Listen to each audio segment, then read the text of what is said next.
All right. So, neighborhoods. This was I'm wondering what's in here, because obviously I went to Boston, and we got to talk about these things with Blizz.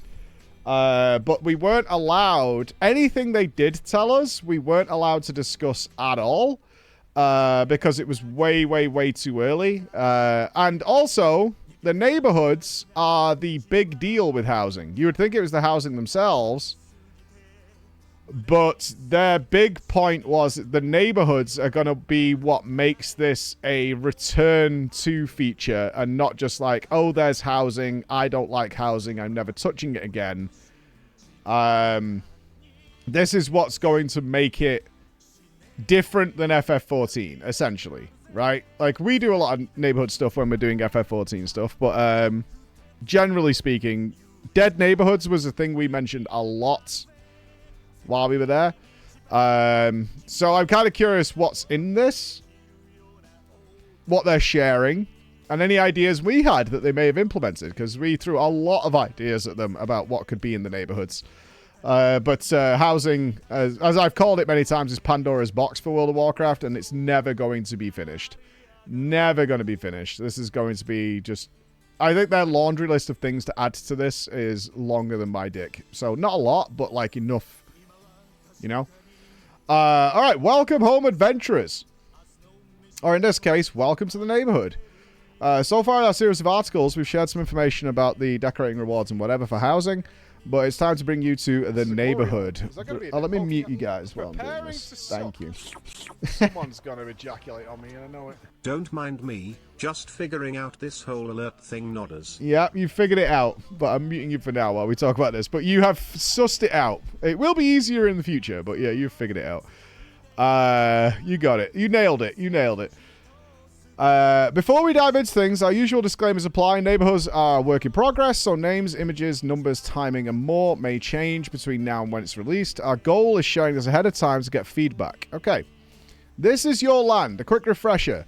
The homes in WoW are separated into 2 neighborhood zones, the Founders Point for the Alliance and Razorwind Shores for the Horde. Each neighborhood is made up of 50 plots of the same size, all of which contain a house. Okay, so they're not doing the mansions thing. Good, good, good. We want players with different preferences for locations to find a plot that's perfect for them, be the vibe-based or looking for something for a specific character. Some plots are placed far away from everything for the hermits among us, while others are grouped together in small cul-de-sacs of 2 or 3 houses, perfect for small groups of friends. Other houses are in larger groupings for folks looking for more hustle and bustle. Who's going to go and live on their own in a virtual neighborhood? And become the bearded hunter-gatherer that lives off twigs, berries, and deer hides? Like, is that a temptation to many of you? That's crazy. Me. Look at the state of this, of how many people are like, yeah, get me the hell away from everybody else. Like, you're absurd.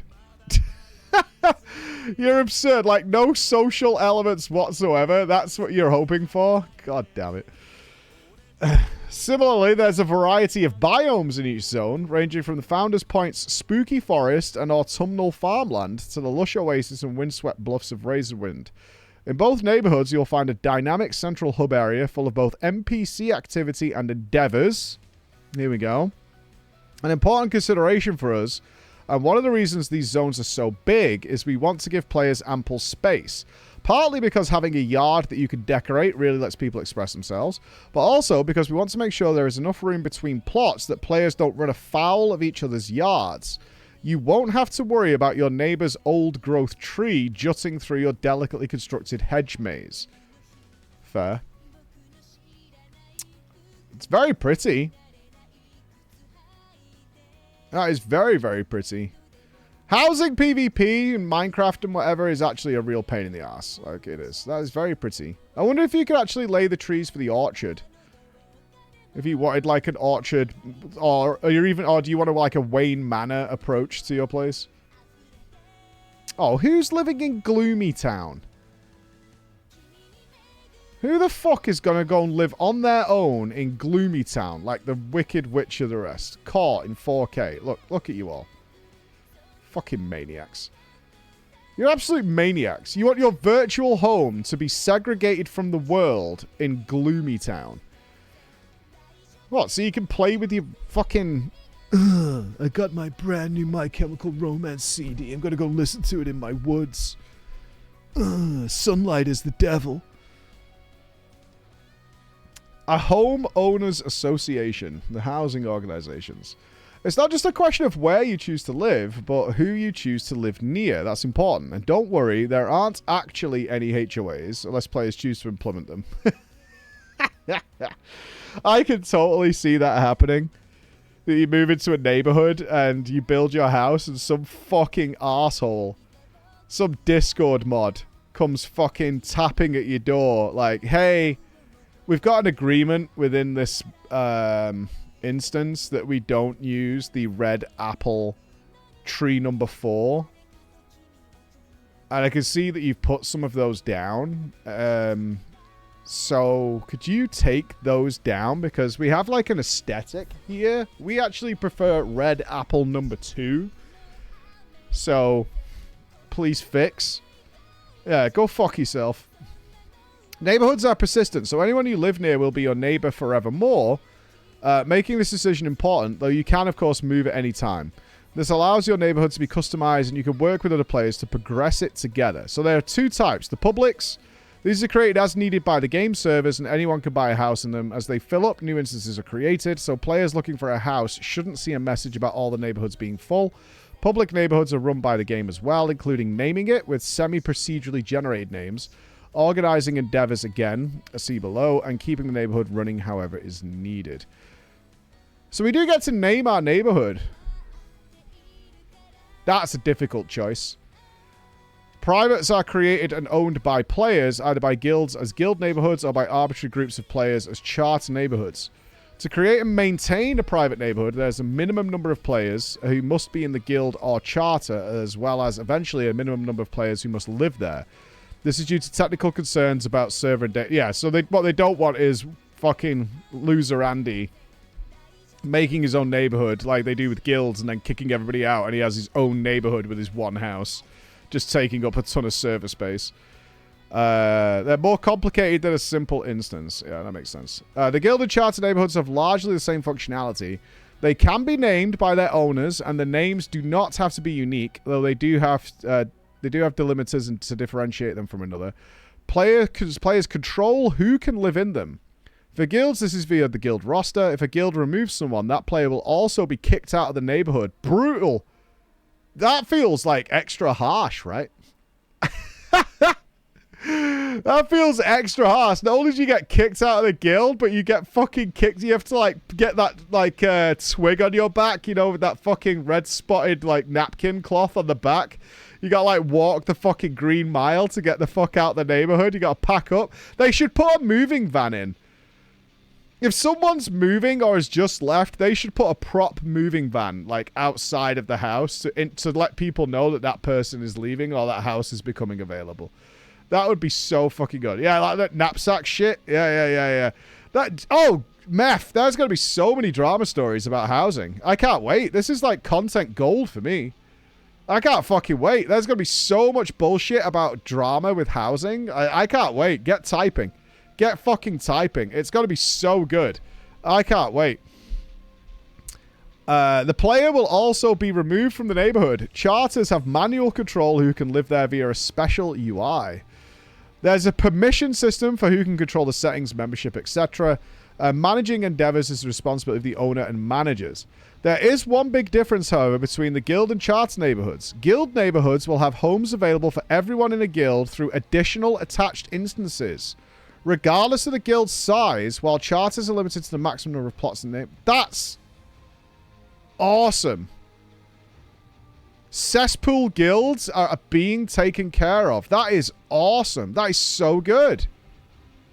That's really, really amazing. That's fantastic. Because there's nothing worse than if it's limited to 50. You don't get it, Zerak? They're saying guilds are larger than 50 people. So they don't want guilds to be picking and choosing which of their members are allowed to be part of the neighborhood. Oh, sorry, you didn't make the 50 cut. So you're out. So they're going to conjoin the instances together so you're all in the same guild neighborhood. I like that a lot. Because there are tons and tons of guilds out there with fucking hundreds of members, man. Like, that creates a lot of friction within a guild. It's like, well, you're not welcome in the neighborhood. Yeah, like, that's really, really nice. That's really nice. That's a good care for those guilds. Although, I mean, it does cater to the cesspool guilds, but let's face it, so many of the player base are in those fucking sludge piles. I think that's really nice. That's just a nice move. Charters are limited to the max number of plots. So, realistically, we'll need to create a guild for our community neighborhood, right? Like, people can stick a character in. Because the charter will be limited to 50, and every time we do something in WoW, that's like 2 minutes of people. And then it's full. So, yeah, we'll have to stick a character in... Not using Stark. I don't even know what the situation with Stark is at the moment. My characters are still in my old guild to play with my older, you know, my aged, crusty, wrinkly old friends when I play. I mean, I can stick a character anywhere, right? I mean, guilds are cross-realm now as well, right? It's not like we're limited by anything. I did not gaslight Bex. She didn't see the delicious booty. Uh-huh. Sure, Gimpy. Sure. Yeah, we all believe Gimpy. I've got to say, Horde looks way shitter than Alliance. Like, on the face of it, even from the concept art. I need to explore the neighborhood and see if there's somewhere I like, but Alliance just looks way, way better just on these early concept art photos.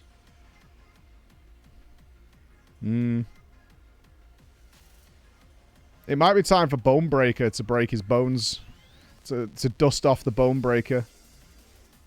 It might be time to dust off Bonebreaker. Don't you be my neighbor. 2 questions that we've gotten a number of times we want to quickly answer. What happens if I don't like my neighbor? We've designed this to be frictionless and straightforward, so you can just get up and move. You can choose to relinquish a house at any time, at which point your house's state will be saved, ready to be unpacked with a click when you purchase a new house elsewhere. When you move out, there is a regret timer started, so if you change your mind before purchasing a new house, you can move right back in. Once you buy a new place or the timer elapses, your old house will go back up for sale and another player can buy it. It's worth calling out that if you are evicted from a private neighborhood, your house will also... Evicted? I can't wait. I can't wait to evict somebody. I'm just telling you now, and it won't be personal. It won't be because I genuinely dislike you, more than likely, but I'm evicting someone on day 1. We're calling it the Section 21. You're getting Section 21. Like, that is absolutely happening. I can't wait. I'm evicting some cunt. Can you just walk into my yard or house? It depends. We want your house to be your space for you and feel safe, but also recognize that some people are more social. To that end, Azzy in particular will not be allowed to step foot in anybody's property. Both you and your plot and your house have independent permissions that can be set to allow or deny friends, guildmates, neighbors, or anyone. That lets you, for example, allow anyone onto your plot, but only friends and guildmates inside. Of course, these permissions can be changed at any time if you want to make it private for a book club meeting in the afternoon. I just want to be clear. We did explain very clearly to the housing team that this is going to be one cum-soaked nightmare. You could call it a book club if you want, but this place is going to need a really good laundry service. Like, we made it very clear what's going to be going on in these houses in a lot of cases. At least the more social elements. Let's call it that. We'll call it a book club. Yeah, that's fine. And then open it up for a dance party at night. Yeah. These permissions are frequently checked, so if you change them, it will remove anyone whose permissions are no longer valid. Okay. So if you kick someone out, it'll just remove them from everything. Okay, endeavors. This is what they're hoping is going to pop. Here we go. All that stuff is pretty standard. The guild vastness is a great touch, but everything here we pretty much expected, I think. Let's see what the twist is. Endeavors are neighborhood-wide activities open to anyone who lives there. Endeavors occur approximately once a month, and when a new endeavor becomes available, the neighborhood is provided with the opportunity to learn from various cultures and factions of Azeroth by completing some tasks. So, probably World Quest-ish. Players in private neighborhoods can choose from a selection of endeavors. Though occasionally a set endeavor appears to highlight things happening in the world. Yes, this was something we did talk about is... I brought up the classic. The big problem I had with Battle for Azeroth, I've spoken to Ian about it in interviews a ton of times, is that the world does not reflect what's happening in the story. And I find that really fucking weird and disconnected. Right? So the classic example is Ashara rose from the oceans, crushed entire fleets, yet we were freely sailing without issue backwards and forwards between the land masses of BFA. And I was like, that doesn't make any sense. There should have been like new scenarios where we go to an island expedition, and sometimes the island expedition results in you being attacked, and you have a different expedition that's based on the fact that Ashara is attacking, or send her minions up and shit like that. Or that, like, you get the idea anyway. Do you remember that big giant purple fuck attacked the Horde city, or the shared city in BFA, and then it was fine the next day? We like saw a cutscene where it like unleashed its jizz cannon at the whole fucking building and all that, and there was a war, and like everything was fine. It was all good. You could still go to your NPCs and your vendors and shit like that. It was weird, right? Yeah, was it Mithrax? Yeah, it was Mithrax. Like it was just so disconnected. Like you're playing these massive cutscenes and these huge events are supposed to be happening in the world, yet nothing is happening in the actual world itself that we play. The same. My other point that I brought up was class halls in Legion. We had the Horde and the Alliance in the class halls, including major named NPCs, and they never talked about what the fuck was happening with the invasion of the Legion. They didn't give a shit. It was like, yeah, that's happening over there. Like, whatever, dude. Yeah, always, it's just so fucking disconnected. It makes no sense. But it could be used to really enhance, you know, the panic and stress and even the serenity that's happening in the world. Immersion is important, and WoW's always been very disconnected from that stuff. Just throw a few like extra lines of dialogue in. That's all it takes. Okay. So, some things will happen to highlight things happening in the world. In public neighborhoods, the game's servers choose endeavors that are active. Okay. Each endeavor has a group of tasks that are collectively completed by the neighborhood. As tasks are completed, more NPCs from that area will show up, making various themed decorations available to the neighborhood inhabitants, or even visiting players from other neighborhoods. The neighborhood changes visually to be decorated in that faction's fashion. The number of tasks required scales with neighborhood size, so a 50-player neighborhood will have to complete more than 10. Similarly, if a neighborhood is less active, future endeavors for that neighborhood will also scale. Okay, so it's going to adapt on the fly. So it's going to be a bit like Darkmoon Fair. One thing I'm really liking about this is Zeppler's main point, so shout-outs to our bunny, was that all tasks and events that happen within the neighborhood should affect the neighborhood to avoid garrison syndrome. Right? Very not against the idea of gardening and mining and things like that, but it should be stuff that you then create things for the neighborhood with, rather than pulling people out of the open world to go and collect their copper and iron or whatever from there to craft shit. You don't want that, but you probably still want those activities, but they should be neighborhood specific. So that looks to be what they're doing. Can we enhance here? Enhance. Val'Sharah Endeavor. Okay, so yeah, it is a bit Darkmoon Fairish, it looks like. A little bit of theme. Okay. I wonder if this is going to be... I've been very personally disappointed with the group activities in the War Within. I think Soup did very, very well in Dragonflight, like the events like Soup, but I certainly think of that one where you put on the play in just outside Donegal, and it's just shit. It's just so shit. It's not fun. It's a fucking pain in the ass. Like, it's hard to strike that balance between it being fun and engaging and, like, this just being, like, really boring and not worth it.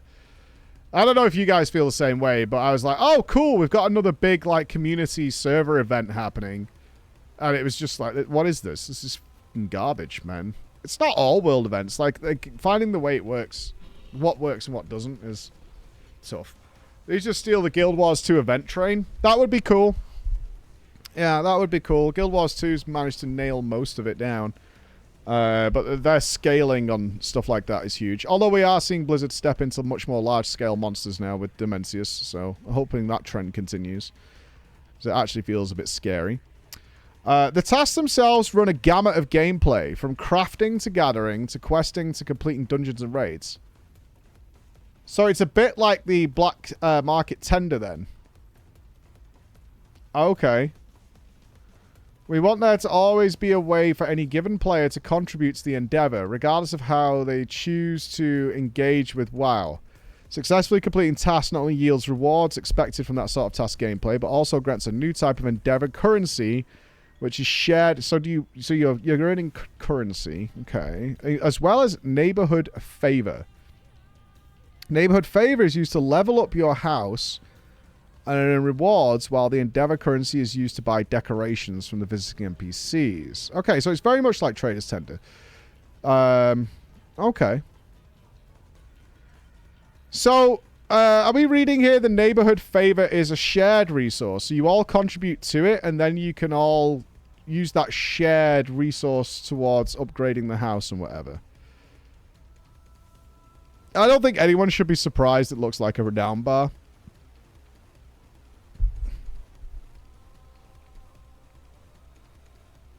Fuck my neighborhood. Yeah, fuck it. I live at 26 Light Bend Grove. Personal renown?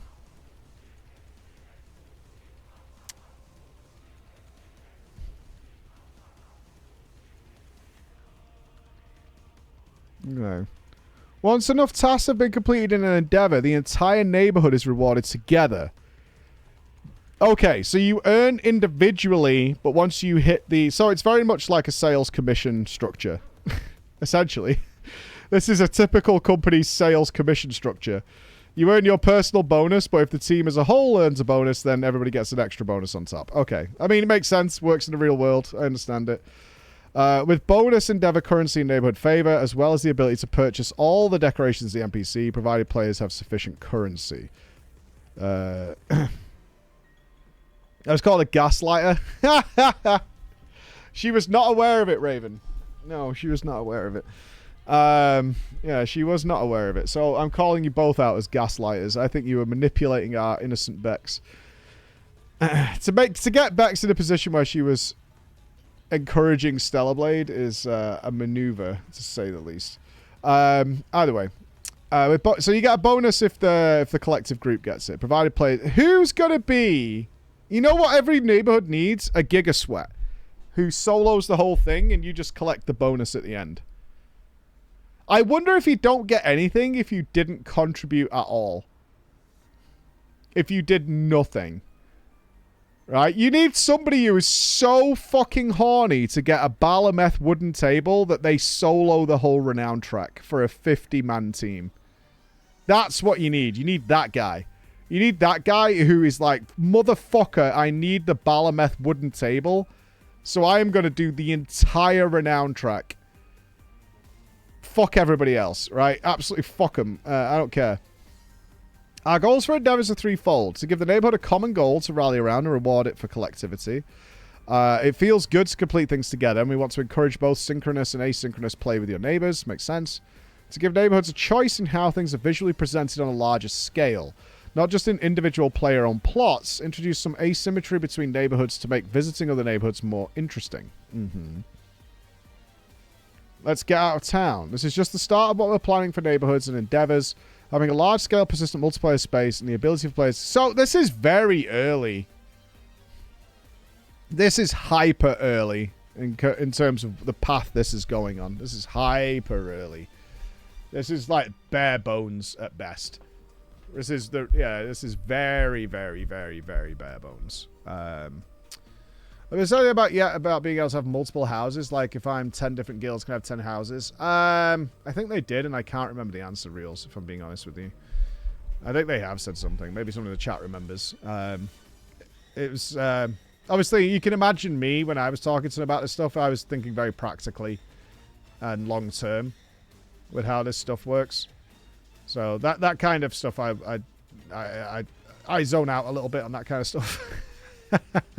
It's like for me, it's like when people are asking about like transmog collections and pet collections and shit like that. My brain starts looking at squirrels outside until something else is mentioned. So I apologize, but they probably have told me, and I should know, but I don't. Dan is really good at that stuff. I don't know if Dan's here. Dan is really, really good at getting all that detail down on all aspects. Where I'm a selfish cunt and just care about what I care about and nothing else. There's going to be people who maintain 10 different WoW accounts, so they can. I mean, there already is, right? Multi-boxes are there. Okay, I mean, I don't think there's anything here that's surprising. This is what I would absolutely expect as the minimum for this kind of project. One thing I am definitely happy about is so far rewards and things do still seem to be constrained to the housing environment and not outside stuff. It's not like, well, if you all get fucking Renown 12 with your house, then you unlock Mythic Shoulders. You know, some shit like that. I'm very, very happy that, at least for now, they do seem to be caging it within the housing environment for what the housing stuff provides. For now, I mean, I think they have to. If they go on that if you talk about slippery slopes, if they start adding in those things, then it's so hard to take it away again, and it's just going to create a lot of consternation, a lot of anger, and a lot of frustration for people who are like, fuck's sake, now we have to do this. Let's face facts. If I'm casting the Race to World first and one day is dedicated to house splits, I'm probably done at that point. I'm probably full done. It's like, well, we got to dedicate like launch to sorting out the house. Because we need to do that. And let's look at Fraggo over here. He's mining. How good's that? Gingy's pushing big delve action to unlock the next Renown track. Oh, cool. They got the fucking housing neighborhood favor or whatever. And now they all have shoulders. Hey. Yeah, Roger's doing... Yeah, I can just see Roger doing some furniture cook. It's like, okay, if we divide this way and we have two separate teams, we can do this, this, and this. Let's get a spreadsheet out to manage how we're doing housing. But I'm genuinely not surprised by anything on here. This all seems pretty standard. Pretty standard stuff. I will say it looks very, very pretty, though. They've done a great job with the settings. Is there anybody who... like? I think actually one of the things I'm more happy with is the different biomes. I think there was a genuine concern on the initial artwork of the outside world that, like, the Horde was just going to look like, you know, Orgrimmar. And the Alliance was just going to be like Goldshire. And it was like, that's it. The different biomes are a welcome thing. Although the Horde looks crappy comparatively. I like the Ashara style. Like the autumnal Ashara look. Well, the Alliance just looks way better. I'm a sucker for a good waterfall, though, I've got to be honest. They're some of the most beautiful things in nature. I love a good waterfall. How do you think they'll cross-faction guild aesthetics? GM picks Alliance or Horde aesthetic or mixed? I don't know. I don't know, Ninja. I would assume... so public makes sense. You'll be paired up with whatever faction you are, right? So public don't... Well, if you're on an Alliance character, you'll go to an Alliance neighborhood. With the private one, it might be based on who's leader or who founded the charter, so to speak. And whatever faction the guild master happens to be a part of. Maybe you will get a choice with cross-faction guilds. You can't cross-faction. Wonder how that works for guilds, then, that are cross-faction guilds. Blood Elf? I mean, Blood Elf is here. It's not shown on these artwork, but Blood Elf is there. I mean, I've worked with it when I tested the housing thing out. The Blood Elf stuff is there.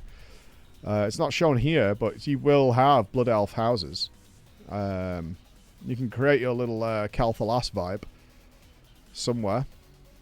The girls and Mitch of Horde and Lancelot, yeah. You work with people that are from different neighborhoods in real life, probably like that. Yeah, maybe. I just want NA and EU to be able to mingle. That would be nice. Yeah, that would be really, really nice. But I've wanted that for a while. I mean, to be fair, at this point, the problem is the sunk cost fallacy. If you've been playing WoW for like over 10 years, which a lot of people have, you don't want to leave behind your character, but playing on the NA or EU realms isn't a big deal anymore, right? The Race to World First guilds are the people who would care probably the most about like ping and things, and they are a mix of EU and NA and have been for a while. Like, it's a non-issue. It's just about leaving all your shit behind. So it would be nice to be able to migrate over your account and say, I would like to take this account and make it an EU account or an NA account with a really long cooldown.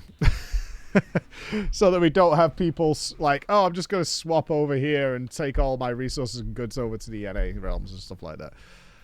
Instead of past the Shire, essentially they could definitely do neutral zones. Yeah. You can see a Blood Elf tower in the back. Oh, yeah, there it is. Yeah. You mean there, don't you? Oh, and there. Yeah, there it is. Yeah. I hate having to buy the game twice. Yeah.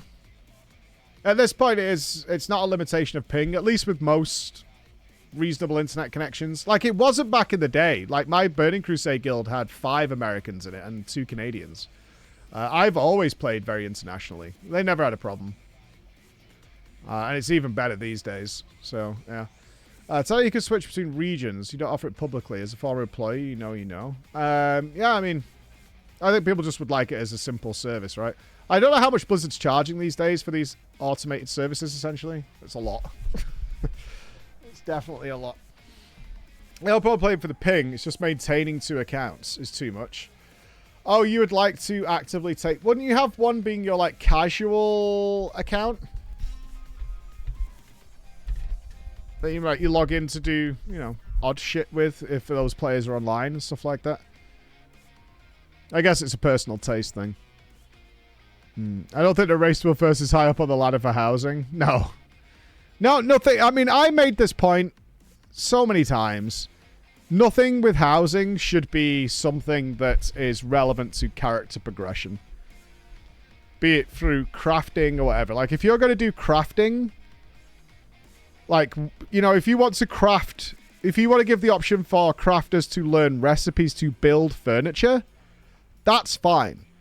I think that's fine. But the resources and maybe the recipes, and maybe it's even a completely separate crafting system that's more akin to the old school one, not the modern one, should be within here. Right? And maybe I thought it might be fun. It's like, okay, I'm going to be like the neighborhood carpenter or the neighborhood like jewel crafter, so I can do inlays on wardrobes and things like that they have.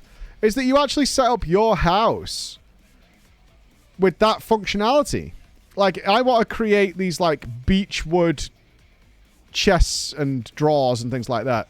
It's like, I plant beechwood trees in my yard. Or there's a communal garden area. You know, something like that. So it's like an actual system of crafting resource to finished product, that kind of thing. I think something like that is really just a road for the future. I've only played WoW for about 2 months in Shadowlands, Sire D to it, yeah. And I've decided when housing is released, I'll be buying and required expansion and subbing. Oh, it's going to be really good. I sent my feedback form, because it was the first time, actually, when I've given feedback on something. They're taking it very seriously. Like I said, I mean, they flew my ass to fucking Boston for an afternoon. Right? That's not cheap. They flew my ass across the fucking world to spend a day with them to test this thing out. Along with a bunch of other people. And I've tested other things, obviously, in the past. This was the first time they gave me, like, documentation to fill in afterwards. And that team has been secluded in that office for years. I mean, it only dawned on me. One of the people I got to talk to while I was in Boston was Paul Cubitt, who is a legend at WoW.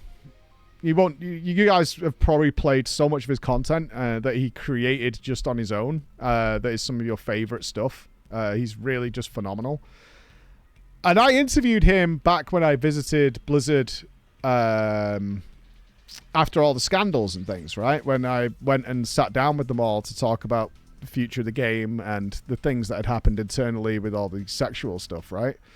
When we were breaking through that wall and getting face-to-face time, you know, I spoke to John, I spoke to Holly and all them. One of the people I sat down with was Paul Cubitt. And he knew then they were doing housing. That motherfucker. And it only dawned on me after I got back from Boston, because Chris was the one who went, so he must have known about housing when you were sat talking about Torghast and shit, because he built the original Torghast, he built Withered Training, he built Brawlers Guild, he built all that kind of shit. And I was like, that motherfucker, he totally knew about housing then. Like, he knew it was happening and the team was being put together at that point. And he didn't fucking crack. He didn't leak anything. He didn't say a fucking word, man. He didn't fuck it. Yeah, he was like, uh-huh. And he's telling me about his, like, Easter eggs that he's left in WoW and all that kind of shit. I was like, that motherfucker knew right then. Obviously, I never asked about housing, because every time we had talked about housing with anybody, they were like, it's not happening. It'll suck. You do Dastardly Duos? I don't know. No, because he's been on housing for years. Yeah. So, no, I don't think Paul and the rest of the team have been doing anything other than housing in secret. Guys, the fact that they kept this secret until now is unbelievable. Shout outs to that team. How the fuck they kept this secret that they were doing this and nobody leaked it at all. There was nothing on fucking HypeChan or anything. Is ridiculous. Ridiculous. Because they've been building it for fucking years. In secret. Like, they moved them to a separate office away from Anaheim. They're like, okay, you're in the housing team. Guess what? You no longer live in California. You live in Boston now. You live in this fucking office that is so secure, by the way. It is crazy. Like, getting into that building without an escort is insane. Absolutely insane. Like, they are in Fort fucking Knox of high-rise buildings. Like, it is not a joke. We're talking, again, elevators that don't have buttons. Like, the guy at the fucking door sends you to a floor, which is an intermediate... Can I describe this to you? Not only is there no buttons in the elevators at all, the security guy is the guy who tells you what floor to go. He sends you to an intermediary floor, which is a shared space, and then there's another security checkpoint in there to actually get to the floor where you'll be doing whatever you're doing. That's how that building works. You go to, like, an intermediary floor where you have to go through more security, or you have to be, like, hand taken to wherever you're going. It's like Severance shit. Yeah. That shit is not a joke, man. It's not a joke. No, there's nothing leaking out of that building. Ain't no way. I know what team will be set there next. What would be the most unexpected feature that WoW could be working on? Because they're doing it now. Again, it could never be stressed to the average player how early they're working on stuff, right? What would be the most unexpected feature they could add? WoW 2 we've talked about, like with WoW 2. That would be most of the team, though. So that would probably be squirreled away in one of the buildings that I wasn't allowed to go in if they're doing it there. Full console support, that's a minor thing. That's not a bigger feature as, like, housing. This is an entire bolt-on to the game that shouldn't work. Housing should not work in WoW. Like I said, it really did come down to somebody just figured out how to do it. And then they were like, huh,